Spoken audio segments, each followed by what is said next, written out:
Today I'm fixing a dripping Delta shower valve. The customer's getting their tub refinished. Monday, so it has to stop before then. Good news, it's an easy fix most homeowners can do themselves. Let's get into it. Tools and materials.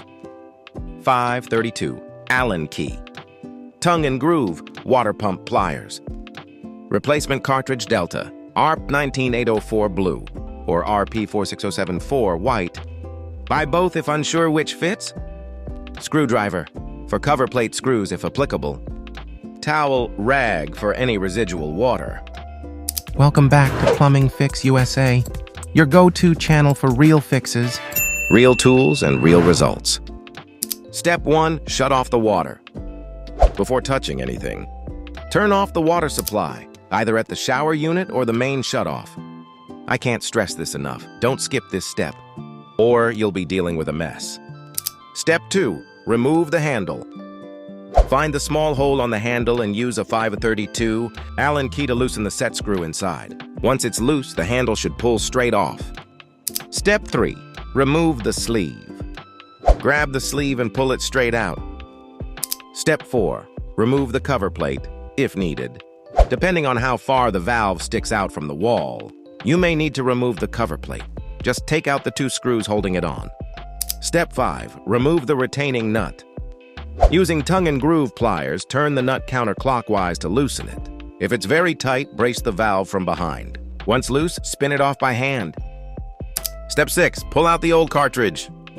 This is usually the trickiest part. Grab the cartridge and wiggle it back and forth until it comes free. Sometimes it slides right out. Sometimes it takes some patience. Step 7. Inspect the valve body. Take a look inside. Sediment or small debris often causes valves to stop shutting off properly. Clean out any debris so it doesn't damage the new cartridge right away. Step 8. Install the new cartridge. Delta mainly uses 2 cartridges, the RP 19804 blue end and the RP 46074 white end. If you're not sure which one you need, buy both and compare. The part number is usually stamped on the cartridge itself. Match the length and features to confirm the right one.